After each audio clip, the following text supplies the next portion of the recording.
Coming to the oxygen transport, the hemoglobin plays a major role in carrying the oxygen molecule. Okay, so this hemoglobin is present in the red blood cell. So what happens? The saturated hemoglobin, when all four hemes of the molecules are bound to oxygen, then partially saturated hemoglobin, when one of the three hemes are bound to oxygen. The rate at which hemoglobin binds and releases oxygen is regulated by the temperature, blood pH, then oxygen, partial pressure of oxygen, partial pressure of carbon dioxide, and also concentration of bisphosphoglycerate. Okay, these are all the factors that is responsible for carrying the oxygen molecule. Okay, so as far as carbon dioxide is concerned, the cell that is releasing the carbon dioxide is carried in three forms. That is, 10% of the carbon dioxide is dissolved in the plasma, 20% of the carbon dioxide is carried by carbaminohemoglobin, then 70% of carbon dioxide is converted into hydrogen ions plus bicarbonates. Okay, so the hydrogen ion buffers by combining with the hemoglobin, bicarbonates into plasma via transporter, that is the chlorine exchange and the chloride shift. Okay, so transport and exchange of carbon dioxide. So what happens here is, in the lung these processes are reversed. Okay, bicarbonate ions moves into the RBC and binds with the hydrogen ions to form carbonic acid. Okay, so this is a carbonic acid. When bicarbonate and hydrogen ions mixes, they form the carbonic acid. Okay, carbonic acid is then split into carbonic anhydrase to release carbon dioxide and water. Okay, so this carbon dioxide then diffuses into the blood into the alveoli. So what happens when it comes to the alveolar membrane? This carbon dioxide comes into the alveoli. You see, the erythrocyte that is carrying the dissolved carbon dioxide comes to the capillary wall.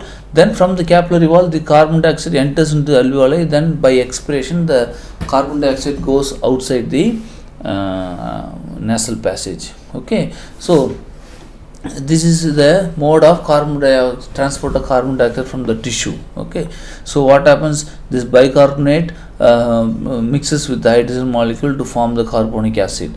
So carbonic acid dissolves and becomes carbon dioxide and hemoglobin. So this carbon dioxide goes to the alveoli, and from alveoli it enters into the interstitial fluid. See this. This is what you have to, the cell that is producing the carbon dioxide is releasing into the extracellular fluid. Okay, so this, from the extracellular fluid, that is the plasma, the carbon dioxide comes to the red blood cells, and from there it mixes with the it mixes with the water to form hemoglobin, to form the carbonic acid. This carbonic acid is split into chloride and bicarbonates. Okay, so at this, what happens here? This deoxy, this one, yes, yeah, this carbaminohemoglobin is the hemoglobin that is carrying the carbon dioxide. Carbaminohemoglobin is a hemoglobin that is carrying the carbon dioxide. Okay, so control of ventilation by the nervous system. This is very important. How the nervous system is controlling the ventilation. So there are many factors. For many examples I can give. For example, if the oxygen level is less, the chemoreceptor cells in the carotid body and aorta will sense that, and they will start to increase the respiratory rate. It will start to increase the respiratory rate. Okay, so the medulla oblongata below the midbrain is responsible for ventilation, respiratory center. So neurons of the dorsal respiratory group are primarily responsible for the inspiration. Okay, the inspiratory neuron stimulates phrenic nerve that is present in the cervical plexus. This phrenic nerve makes the diaphragm to contract, and thereby the thoracic volume increases and leading to inspiration. The ventral respiratory group of neurons that is present in the medulla oblongata has expiratory and inspiratory actions. Okay, so ultimately the respiratory center is present in the medulla oblongata. This is the pons, and below is the medulla oblongata, where the respiratory centers are present. They are the ventral respiratory group neurons and the dorsal respiratory group neurons. These neurons are connected through the phrenic nerve, that is the C345 nerve root. That phrenic nerve is going all the way down by the adjacent to the heart, and it is supplying the diaphragm. Okay. Then pontine respiratory centers influence and modify the activity of the respiratory neurons, modify and fine-tune breathing rhythm generated by ventral respiratory group. So if you see, this is the ventral respiratory groups, and this is the dorsal respiratory group. These are the nucleus that is connected to these respective nerves. These are the nucleus that is connected to the respiratory nerves. Okay, so factors influencing breathing, that is the rate and depth. As I told you, the chemoreceptors that is present in the brain stem, carotid body and the aortic arch, they will sense and activate the brain stem. Okay, so the chemoreceptors that is present in the brain stem, as well as the peripheral chemoreceptors are present. That is what the aortic arch and the carotid arteries. Okay, these are the place where the chemoreceptor cells are present. They find the partial pressure of carbon dioxide and oxygen, and they will increase and decrease the respiratory rate accordingly.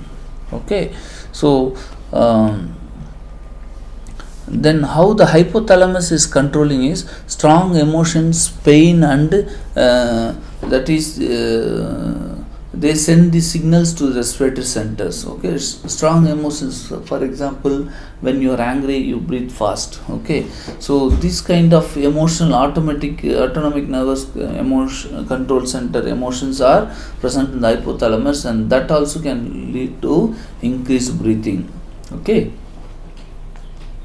so cortisol controls is nothing but the ability to hold the breath. It is done by bypassing the medullary centers. Then pulmonary irritant reflex. So what happens in this lung contains receptors when stimulated communicate with the respiratory centers through the vagus nerve, and then inflation reflex, like Herring-Burr reflex. This is also a reflex which can lead to control of the respiratory rate. Okay, which can lead to control of the respiratory rate. And also the overuse of skeletal muscles can also need more oxygen, thereby that also lead to increase in the respiratory rate. Okay, so while, for example, when running or when doing exercise, you breathe fast. Okay, then let's control of respiration during exercise. Increased ventilation in response to metabolic need is called hypopnea. That is, when during the respiration, when you breathe fast, we call it as hyperpnea.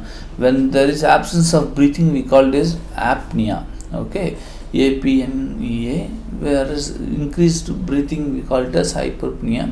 So hyperventilation is excessive ventilation with low partial carbon dioxide and leading to alkalosis. Okay, during vigorous exercise, ventilation can increase 20-fold due to activity of the working muscles. As I told you before, the muscle contraction needs more amount of oxygen supply. That's why the heart rate is also increasing, as well as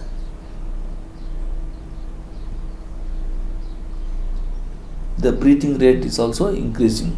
Okay, so the increased ventilation is due to psychological stimuli like anger, emotions, then stimulus, simultaneous cortical motor activation of skeletal muscles, and excitatory impulse reaching the respiratory centers from proprioceptors. Okay, these are all the factors that influence the respiration. Okay, then control of respirations in high altitude. As I told you, the high altitude has less oxygen, so we call this as assimilation. Okay, respiratory and hemopoietic adjustments to higher altitude changes takes place. So decrease in arterial carbon dioxide level makes the peripheral chemoreceptor responsive to increase in CO2. Okay, so increased ventilation reduces arterial CO2 level. So the partial CO2 of the person living in high altitude is always below 40 millimeter of mercury.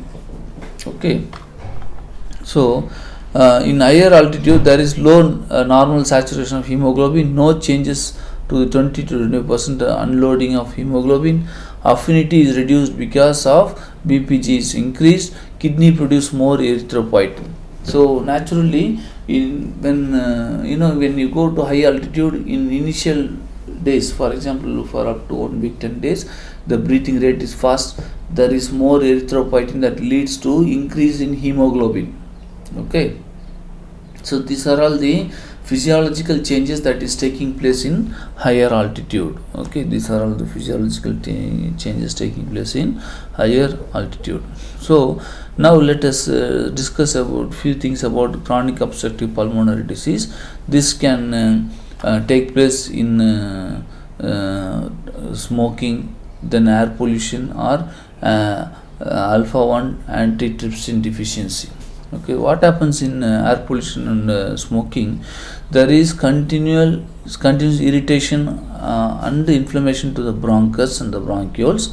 Okay, so thereby it leads to breakdown of elastin in the connective tissue of the lung. Okay, then chronic bronchitis leads to excessive mucus production, chronic productive cough. Then this leads to airway obstruction, air trapping, difficulty in breathing, and frequent recurrent infections. Okay, so when all these are present, it leads to hypoventilation, hypoxemia, and respiratory acidosis. Okay, likewise, if this breakdown of elastin of connective tissue is taking place, there will be destruction of alveolar wall, which we call it as emphysema, that is false lung. Okay, emphysema means it is false lung. Okay, so these are all the changes that is leading to hypoventilation, hypoxemia, and respiratory acidosis. So this emphysema, chronic bronchitis, bronchial asthma, all these are leading to COPD, that is chronic obstructive pulmonary disease, where there is presence of hypoventilation. Okay, so lung disease, as I told you, in COPD there is emphysema and chronic bronchitis, inflammation of bronchus and the bronchitis. Where acute bronchitis, it is reversible. Okay, then emphysema is false lung, where the destruction of alveolar membrane is present. There will be abnormal dilatation of the abnormal formation of pouches. Okay, we call it as emphysematous bullae. Okay, the alveolar membrane will stretch and it forms a cavity. Okay, so this kind of patients has to be dealt specially. Then asthma, asthma is nothing but bronchospasm. Okay, the smooth muscles in the bronchus and the bronchioles will go in for spasm, and it leads to difficulty in breathing. Tuberculosis is a type of infectious disease caused by Mycobacterium tuberculosis, so that primarily affects the lung. It's a droplet infection disease. Okay, we need to eradicate the organism by taking treatment for 1 year. Okay, so that is the major problem with tuberculosis. Okay, next you have the lung cancer. There are different types of lung cancer. Lung cancer in the pleura, lung cancer in the lung metastasis in the lung parenchyma. So these are all highly aggressive in nature. Okay, there will be massive pleural effusion. So we have to screen the patient accordingly, then only we can treat the lung patients accordingly. Okay, so COPD is irreversible disease in the ability to force air out of the lung. Features are more than 80% of patients are smokers. Difficulty get worse, cough frequently, and mostly develop respiratory failures due to hypoventilation, acidosis, and hypoxemia. Okay, emphysema is permanent enlargement. This is the emphysematous bullae. Okay, and this is asthma, where there is spasm of the bronchus. Okay, so and it can also be inflammation also, that is chronic bronchitis, where there is continuous secretion of these lungs. Okay, continuous secretion of these fluid in the lung. Okay, then asthma, as I told you, it is reversible obstructive airway disease characterized by episode of coughing, difficulty in breathing, wheezing, and chest tightness. It can be due to allergy or inflammation. Okay, so treatment includes bronchodilators and inhaled steroids. So you need to give steroidal drug. And so, as I told you, tuberculosis is by the Mycobacterium tuberculosis. It is massive inflammatory and immune response, leads to fibrosis, calcification. Okay, so this can lead to fibrosis of the lung, and it can destroy the lung. Okay, so generally we have to give treatment for tuberculosis for around 9 months to 1 year time, then only the organism can be completely eradicated. The primary organ to affect is the lung because it is airborne. Okay, so by this we will continue. We will close the respiratory system. You can ask doubts if you have.